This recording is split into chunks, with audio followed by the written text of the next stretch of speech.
बिस्मिल्लाहिर्रहमानिर्रहीम। तो अब हम डिस्कस करेंगे सर्कुलर मोशन। तो इसको एक और नाम दिया जाता है एंगुलर मोशन। तो सर्कुलर या एंगुलर मोशन क्या है? अगर कोई ऑब्जेक्ट या कोई बॉडी सर्कुलर पाथ में मूव करती है तो उसकी जो मोशन होगी उसको हम नाम देंगे सर्कुलर मोशन या एंगुलर मोशन। उसके बाद नेक्स्ट इसको हम दो हिस्सों में डिवाइड करते हैं, एक है ऑर्बिटल मोशन और सेकंड है spin motion.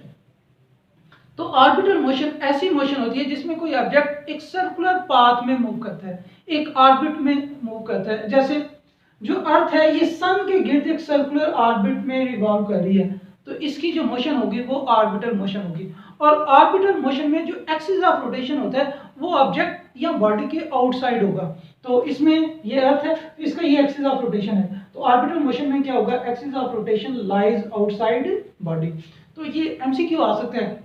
In orbital motion, the axis of rotation lies inside body, outside of body, both A and B, none of these। तो कौन सा ऑप्शन सही होगा? Outside the body। उसके बाद नेक्स्ट है स्पिन मोशन।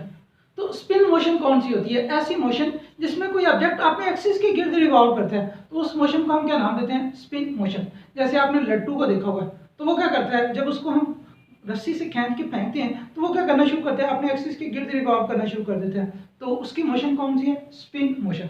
इसी तरह जमीन जब अपने एक्सिस के गिर्द रिवॉल्व करती है तो उसकी मोशन भी कौन सी है? Spin motion. अब जब कोई बॉडी स्पिन कर रही होती है तो उसका जो एक्सिस ऑफ रोटेशन है वो बॉडी में से पास करता है।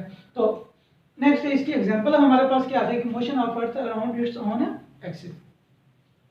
उसके बाद नेक्स्ट है टाइप ऑफ सर्कुलर मोशन। तो जो हमारे पास सर्कुलर मोशन है ये दो तरह की होती हैं। फर्स्ट है वर्टिकल सर्कुलर मोशन और सेकंड है हॉरिजॉन्टल सर्कुलर मोशन। यानी अगर हमारे पास एक ऑब्जेक्ट है जिसको हम रस्सी से बांध के ऐसे घुमाते हैं तो ये जो सर्कल बनेगा ये हमारे पास वर्टिकल सर्कल होगा और इसकी जो मोशन होगी वो वर्टिकल सर्कुलर मोशन होगी। लेकिन अगर हम क्या करते हैं, किसी रस्सी को पत्थर के साथ बांध के ऐसे हॉरिजॉन्टल सर्कल में घुमाते हैं तो उसकी जो मोशन होगी वो कौन सी होगी? Horizontal circular motion. तो ये दोनों हमने ड्रा की हुई है, हॉरिजॉन्टल सर्कुलर मोशन और सेकंड क्या है? Vertical circular motion. अब जो वर्टिकल सर्कुलर मोशन है इसमें जो एक्सेलरेशन ड्यू टू ग्रेविटी है उसका बड़ा अहम रोल होता है और इसकी वजह से इसके हर पॉइंट पे जो वेलोसिटी है या स्पीड की जो वैल्यू है वो चेंज हो रही होती है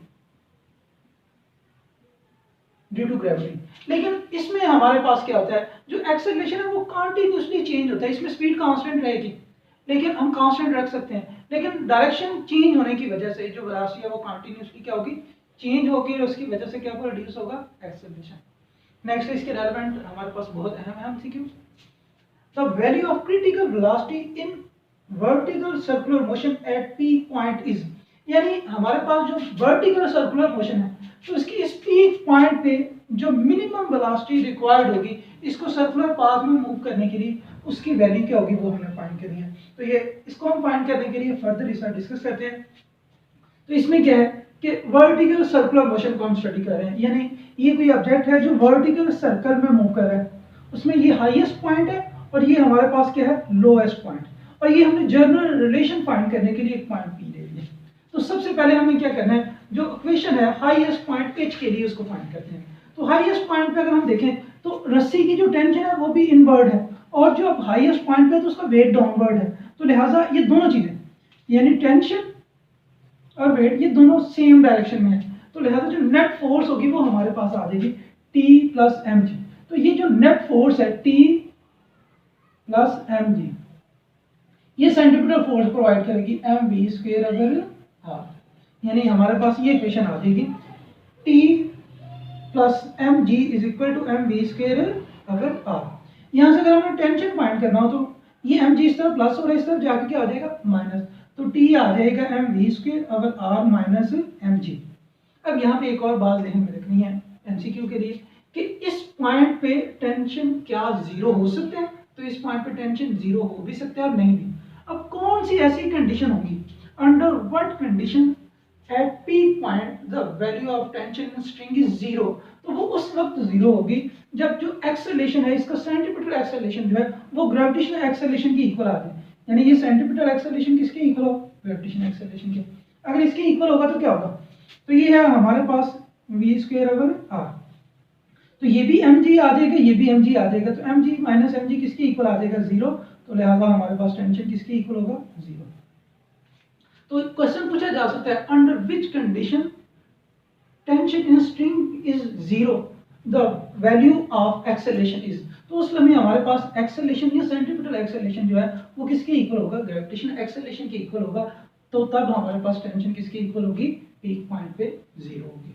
उसके बाद नेक्स्ट हम फाइंड करते हैं इक्वेशन फॉर लोएस्ट पॉइंट, जो पॉइंट एल है इसके लिए। तो इसमें क्या है, जो वेट है ये डाउनवर्ड एक्ट कर रहा है और जो टेंशन है वो क्या है, अपवर्ड। तो ये दोनों अपोजिट होने की वजह से तो T माइनस एम जी ये सेंट्रीपिटल फोर्स प्रोवाइड करेंगे M V square over R. तो यहाँ से अगर हम टेंशन फाइंड करते हैं तो टेंशन किसके इक्वल आ जाएगा, M V square over R plus M G, ये फैक्टर ऐड हो जाएगा। नेक्स्ट हमें क्या करना है, ये जो पॉइंट P है इस पॉइंट पे हमने टेंशन की जो वैल्यू है उसको फाइंड करना है। तो अगर इसमें हम देखें तो जो स्ट्रिंग है उसमें टेंशन अपवर्ड होगा, लेकिन जो वेट है ये डाउनवर्ड एक्ट कर रहा है इस सिमत में। तो वेट की उसके हम कंपोनेंट में रिजॉल्व करेंगे। तो ये थीटा के सामने वाली ये जो साइड है ये हमारे पास आ जाएगी एम जी साइन थीटा, और ये जो साइड होगी ये हमारे पास एम जी कॉस थीटा। तो ये देखें ये दोनों अपोजिट हैं, तो जो नेट टेंशन आएगा वो हमारे पास आ जाएगा T minus M G cos theta, और ये दोनों का जो नेट डिफरेंस है वो सेंट्रीपिटल फोर्स प्रोवाइड करेगा, that is equal to M V square over R. उसके बाद नेक्स्ट है, क्योंकि हमने टेंशन फाइंड करना है तो ये फैक्टर इस तरफ माइनस हो रहा है, इस तरफ आके क्या हो जाएगा, प्लस हो जाएगा। तो टेंशन आ जाएगा T is equal to M V square over R plus M G cos theta. तो ये हमारे पास डिफरेंट एक्सप्रेशन है। अगर हम टेंशन फाइंड करना चाहें पीक पॉइंट पे तो इस फार्मूले को हम यूज करेंगे, और अगर हम फाइंड करना चाहते हैं लोएस्ट पॉइंट पे तो इस एक्सप्रेशन को फाइंड करेंगे, यूज करेंगे। और अगर किसी पॉइंट पे फाइंड करना चाहते हैं तो इसके लिए हम कौन सा एक्सप्रेशन यूज करेंगे, ये। नेक्स्ट आ जाएगा, हमने क्या करना है, calculation of the critical velocity in vertical motion. यानी जब ऑब्जेक्ट वर्टिकल सर्कुलर मोशन में मूव कर रहा है तो किसी भी पॉइंट पे उसका जो मिनिमम वेलोसिटी या मिनिमम स्पीड रिक्वायर्ड होगी वो हमने फाइंड करनी है। तो अगेन हमारे पास क्या है कि ऑब्जेक्ट जो है वो सर्कुलर पाथ में मूव कर रहा है, तो ये उसका हाईएस्ट पॉइंट है, ये उसका क्या होगा, लोएस्ट पॉइंट, और ये हमने कोई एक पॉइंट पे रखा हुआ है। तो फर्ज करें सबसे पहले हमने क्या करना है, एट हाईएस्ट पॉइंट पे हम फाइंड करते हैं। तो जब एट हाईएस्ट पॉइंट के ऊपर जो ऑब्जेक्ट के ऊपर यहाँ पे जो फोर्स होनी चाहिए वो उसके वेट्स के इक्वल होनी चाहिए या वेट से ग्रेटर होनी चाहिए, तब वो मूव करेगा। अगर कम होगी जो सेंट्रीपिटल फोर्स तो ऑब्जेक्ट फॉल कर देगा। तो हम यहाँ पे क्या कंडीशन अप्लाई करेंगे, centripetal force must be greater than और इक्वल टू वेट। तो सेंट्रीपिटल फोर्स किसकी इक्वल होती है, M V square over R, तो वेट किसकी इक्वल आ जाएगा, एम जी।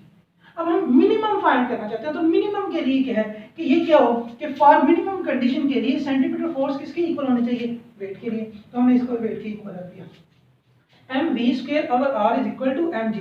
तो यहाँ से एम के साथ कट जाएगा, वी स्क्वायर ओवर आर ये हमारे पास जी आ जाएगा। तो यहाँ से अगर वी स्क्वायर हम फाइंड करते हैं तो ये क्या आ जाएगा, जी आर। तो ये हमारे पास मिनिमम वेलोसिटी आ जाएगी टॉप पर या पीक पॉइंट पर। तो हमारा एमसीक्यू क्या था, the value of the critical velocity in vertical circular loop at peak point is. तो पीक पॉइंट पे इसकी वैल्यू क्या आ जाएगी, V minimum is equal to square root G R. तो इसमें कौन सा ऑप्शन सही होगा, ये सी वाला। उसके बाद नेक्स्ट फर्दर इसको हम प्रोसीड करते हैं। तो एट पॉइंट पी, यानी किसी पॉइंट पी पर ये है, इस पॉइंट पी पे हमने क्या करना है, स्पीड को फाइंड करना है। तो पी पॉइंट पे स्पीड किसके इक्वल होगी, ये पी पॉइंट पे स्पीड आ जाएगी हाइट वाली स्पीड इसमें से जब इतनी हाइट से फॉल कर रहा है, यानी हमारे पास एक ऑब्जेक्ट है यहाँ पे, जब यहाँ से यहाँ पर आ रहा है तो जो ही वो हाइट से फॉल करेगा तो उसकी स्पीड बढ़ेगी। यानी हम क्या करेंगे, हाइट वाली स्पीड प्लस ये जब हाइट से फॉल कर रहा है तो जितनी इसकी पोटेंशियल एनर्जी काइनेटिक एनर्जी में कन्वर्ट हो रही है वो फाइंड करेंगे। ये कैसे आएगा, ये हम यहाँ पे क्या है, हमने फार्मूला पढ़ा हुआ है पोटेंशियल एनर्जी का, 1/2 एम वी स्क्वायर प्लस ये आ जाएगा एम जी एच। यानी हाइट पे, जब ये हाइट पे है तो इसकी पोटेंशियल एनर्जी क्या है, एम जी एच। ये किसमें कन्वर्ट हो रही है, काइनेटिक में। तो यहाँ से ये जो m है m के साथ कैंसिल हो जाएगा। अगर v स्क्वायर हम लेते हैं तो ये किसके इक्वल आ जाएगा, ये आ जाएगा 2g। तो ये वेलोसिटी उस वक्त होगी जो जब ये हाइट से आ रहा है तो जितना गेन हो रहा है, तो वो गेन कितना है, 2gh।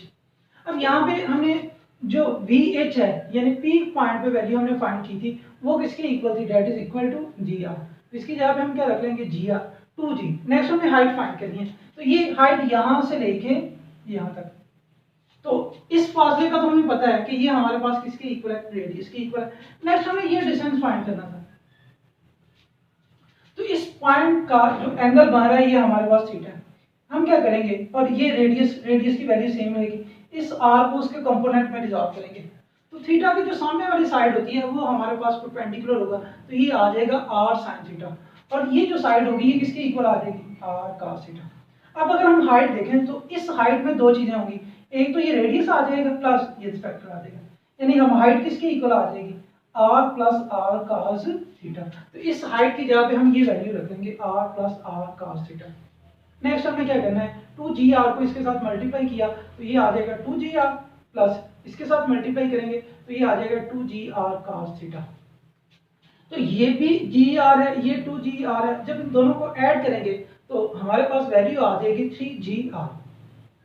तो ये v स्क्वायर आ रहा है, तो हमने v स्क्वायर को खत्म करना है, तो इसके लिए हम क्या करते हैं, स्क्वायर रूट ले लेंगे। तो v t पॉइंट t पे जो हमारे पास उसकी स्पीड है वो आ जाएगी square root 3gr plus 2gr cos theta. अब ये हमारे पास किसी भी पॉइंट फाइंड पर v की वैल्यू फाइंड करने का जनरल फार्मूला आ गया।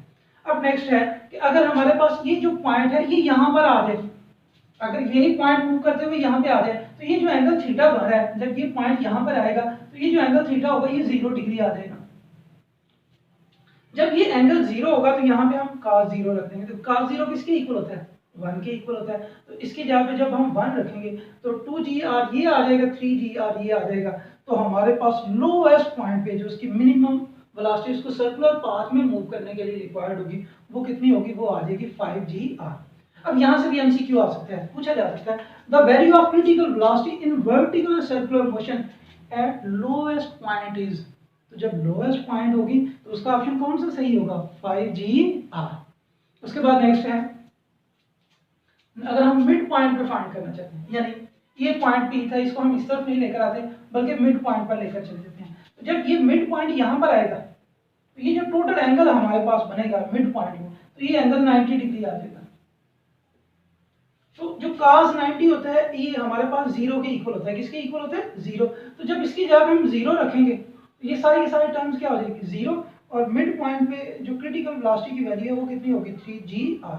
तो यहाँ से भी एमसीक्यू आ सकता है the value of critical velocity in vertical circular motion at mid point is. तो जब मिड पॉइंट की वैल्यू की बात करेंगे तो वो किसके इक्वल होगी, 3gr। तो उसके बाद नेक्स्ट हिस्सा जो है उसको हम डिस्कस करें, एंगुलर डिस्प्लेसमेंट। तो एंगुलर डिस्प्लेसमेंट क्या है, अगर कोई ऑब्जेक्ट सर्कुलर पाथ में मूव कर रहा हो तो उसकी जो एंगुलर पोजीशन में चेंज होगा उसको हम नाम देते हैं एंगुलर डिस्प्लेसमेंट, और एंगुलर डिस्प्लेसमेंट को हम एंगल थीटा से डिनोट करते हैं।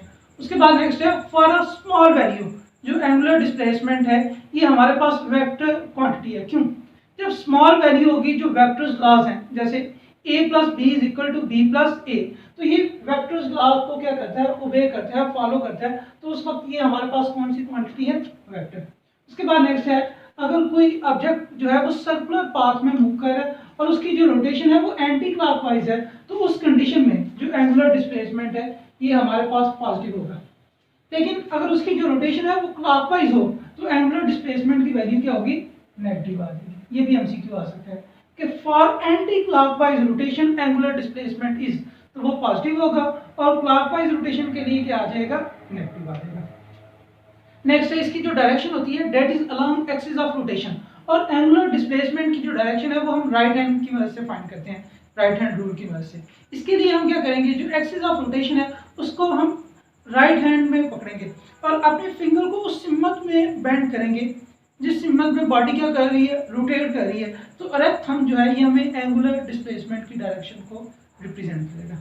उसके बाद नेक्स्ट है कि एंगुलर डिस्प्लेसमेंट के लिए जो हम यूनिट यूज करते हैं, ये एमसीक्यू बहुत अहम है। फर्स्ट है रेडियन, सेकंड है डिग्री, थर्ड है रेवोल्यूशन और फोर्थ है ऑल ऑफ दिस।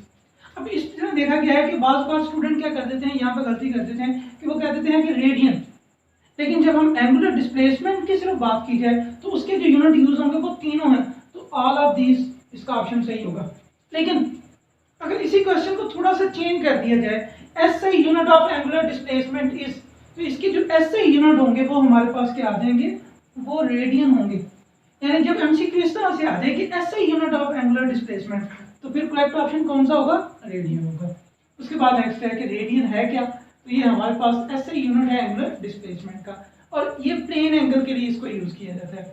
नेक्स्ट है हम एंगल कैसे फाइंड करेंगे, तो थीटा होगा आर्क लेंथ ओवर रेडियस, तो ये एंगल रेडियन में आ जाएगा। नेक्स्ट है आर्क लेंथ यहाँ पे किसके इक्वल है, एस के इक्वल है, और रेडियस तो हमारे पास क्या है इस सर्कल का आर, तो ये थीटा आ जाएगा एस ओवर आर रेडियन में। नेक्स्ट है यहाँ पे हम डिफरेंट कंडीशन रखते हैं, अगर ये जो हम आर्क लेंथ ले रहे हैं P1 ये रेडियस के इक्वल हो तो उस कंडीशन में क्या होगा, इस s की जगह पे हम r रख देंगे, r के साथ कट जाएगा, तो थीटा किसके इक्वल आ जाएगा 1 रेडियन। तो यहाँ से हम रेडियन को डिफाइन भी कर सकते हैं। रेडियन क्या है, an arc whose length is equal to radius subtended angle at the center of circle, उस एंगल को हम क्या नाम देते हैं, रेडियन का नाम देते हैं। यानी ये हमारे पास एक ऐसी आर्क है जिसकी लेंथ किसकी इक्वल है, रेडियस की, वो जो सेंटर पे एंगल बनाएगी उसको हम नाम देंगे रेडियन का।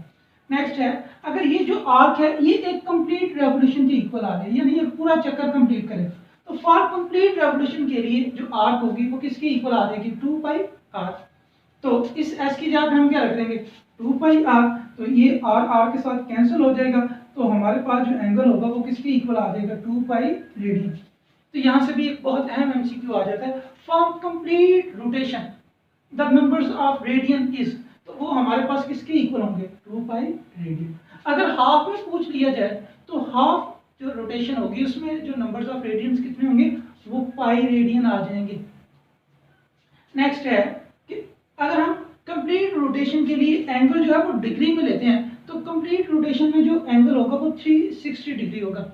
यहाँ से हम 1 डिग्री को भी डिफाइन कर सकते हैं। अगर एक कंप्लीट सर्कल को हम 360 इक्वल हिस्सों में डिवाइड करें तो उसका जो एक हिस्सा होगा उसको हम क्या नाम देते हैं 1 डिग्री। तो ये एंगल किसमें आ गया, तो ये भी एक कंप्लीट रोटेशन के लिए, ये भी एक कंप्लीट रोटेशन के लिए।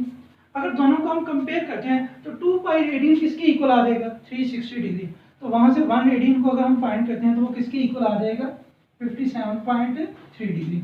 ये भी एमसीक्यू के लिए बहुत अहम है, एमसीक्यू आ जाता है 1 रेडियन इज इक्वल टू, तो ये किसके इक्वल होगा 57.3 डिग्री।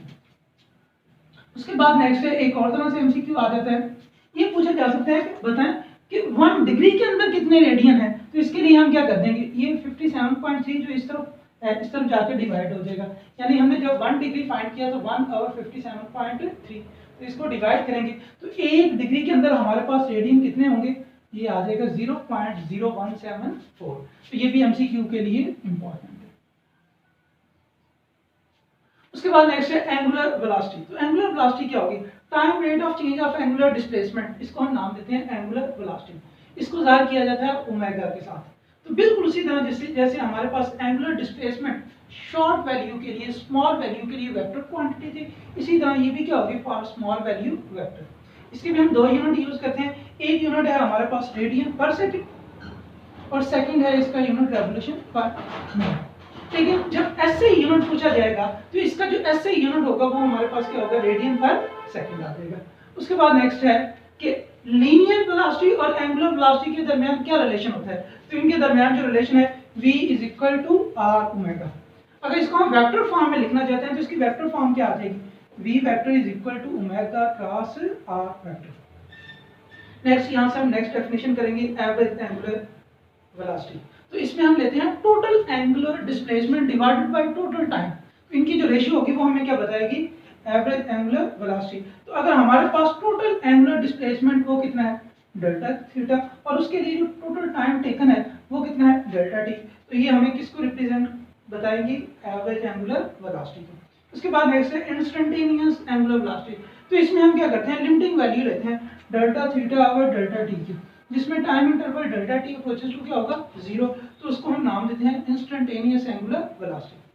नेक्स्ट आ जाएगा अगर हमारे पास एक कंप्लीट रोटेशन है, यानी एक ऑब्जेक्ट यहाँ पे से शुरू होता है और फिर दोबारा यहीं आ जाता है, तो एक कंप्लीट रोटेशन के लिए जो एंगुलर वेलोसिटी होगी वो किसकी इक्वल होगी, तो ओमेगा इज इक्वल टू होता है, हमने फार्मूला पढ़ा था omega is equal to theta over T.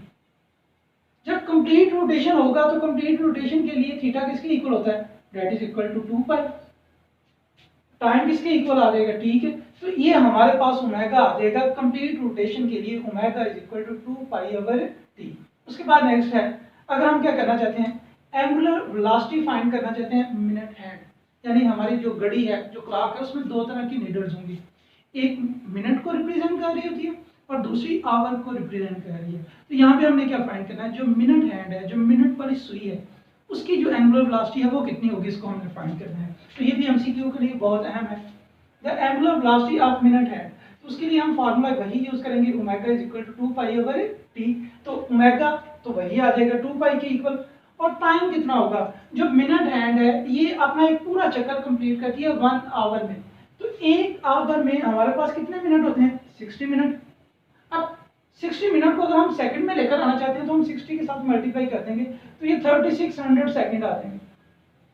तो 2 पाई को जब हम 3600 सेकंड से डिवाइड करेंगे तो ये हमारे पास ओमेगा आ जाएगा 0.0174 रेडियन पर सेकंड। तो ये हमारे पास जो मिनट हैंड है उसकी एंगुलर वेलोसिटी आ गई है।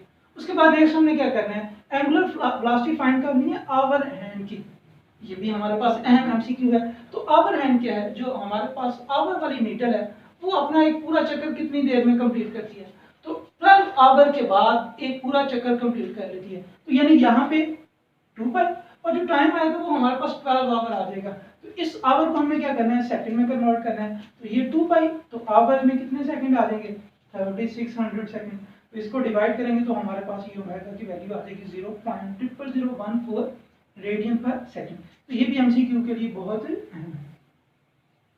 नेक्स्ट हमारे पास बहुत इंपॉर्टेंट एमसीक्यू है। इसमें क्या है, the ratio of the angular speed of, यानी इसमें हमने रेशियो फाइंड करनी है, जो मिनट हैंड है उसकी एंगुलर स्पीड और सेकंड जो आवर हैंड है इसकी एंगुलर स्पीड।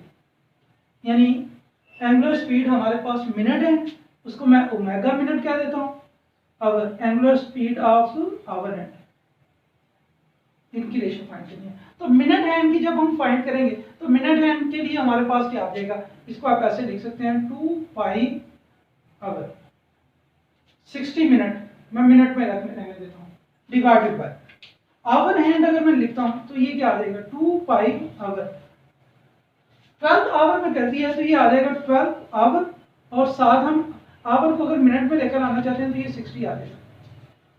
नेक्स्ट हमें क्या करना है, इसको सिंप्लीफाई करना है। तो इसको सिंप्लीफाई कैसे करेंगे, ये आ जाएगा हमारे पास 2 पाई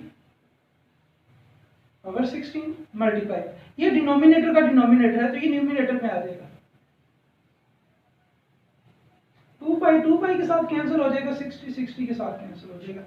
तो अगर इनकी हम रेशियो लेंगे तो ये हमारे पास आ जाएगा 12 ओवर 1। इसको आप ऐसे लिख सकते हैं 12 रेशियो 1। तो हमारे पास जो करेक्ट ऑप्शन होगा इसका कौन सा आ जाएगा, 12 रेशियो 1। तो ये डेल्टा ऑप्शन सही होगा। उसके बाद नेक्स्ट है जो लीनियर और एंगुलर मोशन में जो एनालॉगस है उसको डिस्कस करते हैं। तो लीनियर मोशन में हम लीनियर या डिस्प्लेसमेंट को डी से ज़ाहिर करते हैं, और एंगुलर मोशन में हम एंगुलर डिस्प्लेसमेंट लेते हैं, ये हमारे पास थीटा होते हैं। इसी तरह लीनियर वेलोसिटी v है और एंगुलर वेलोसिटी को हम किससे डिनोट करते हैं, ओमेगा के साथ। लीनियर एक्सेलरेशन को a से डिनोट करते हैं, और एंगुलर मोशन में जो एक्सेलरेशन होता है एंगुलर एक्सेलरेशन ये अल्फा है। लीनियर मोशन में मोमेंटम p है, और एंगुलर मोशन में एंगुलर मोमेंटम को हम L से डिनोट करते हैं। उसके बाद फोर्स, लीनियर मोशन में फोर्स है और एंगुलर मोशन में वही रोल कौन प्ले कर रहा होता है, टॉर्क। लीनियर मोशन में हम मास यूज करते हैं, और एंगुलर मोशन में हमारे पास मूवमेंट ऑफ इनर्शिया है। मूवमेंट ऑफ इनर्शिया का वही रोल है जो मास का लीनियर मोशन में होता है। उसके बाद नेक्स्ट है, तो हमारे पास इक्वेशन है F is equal to ma Newton second law. तो एंगुलर मोशन में हम लिखते हैं tau is equal to I alpha. उसके बाद लिखते हैं फोर्स क्या है, time rate of change of momentum. तो इसमें टॉर्क किसके इक्वल होगा, time rate of change of angular momentum. Linear impulse होती है I is equal to F into T. तो एंगुलर इंपल्स किसके इक्वल आ जाएगी, टाउ इंटू टी। नेक्स्ट है वर्क किसके इक्वल होगा, फोर्स इंटू डिस्प्लेसमेंट, और एंगुलर वर्क किसके इक्वल आ जाएगा, tau into angular displacement. Next है पावर। तो पावर क्या होती है, F डॉट V, और अगर एंगुलर फॉर्म में लेकर आएंगे तो फोर्स को रिप्लेस कर देंगे टॉर्क से, और V को रिप्लेस कर देंगे ओमेगा से। इसी तरह नेक्स्ट है काइनेटिक एनर्जी, हम लिखते हैं 1/2 mv², और एंगुलर काइनेटिक एनर्जी या रोटेशनल काइनेटिक एनर्जी आ जाएगी 1/2 I ओमेगा²। नेक्स्ट है P is equal to mv use करते हैं मोमेंटम के लिए, और एंगुलर मोमेंटम हमारे पास होगा L is equal to I omega. यानी हमने मास को रिप्लेस कर दिया I के साथ और V को रिप्लेस कर दिया ओमेगा के साथ। उसके बाद नेक्स्ट है मोमेंटम को अगर हम एनर्जी की फॉर्म में लिखते हैं तो P is equal to square root 2 me। अगर एंगुलर मोमेंटम लिखेंगे तो वो आ जाएगा L is equal to 2IE। Next है अगर हम एनर्जी मोमेंटम की फॉर्म में लिखते हैं तो ये हमारे पास आ जाएगी E is equal to P square over 2m। अगर इसी को हमने एंगुलर फॉर्म में लेकर आना है तो ये हमारे पास आ जाएगा E is equal to L square over 2i। तो ये था हमारा आज का लेक्चर। अल्लाह हाफिज़।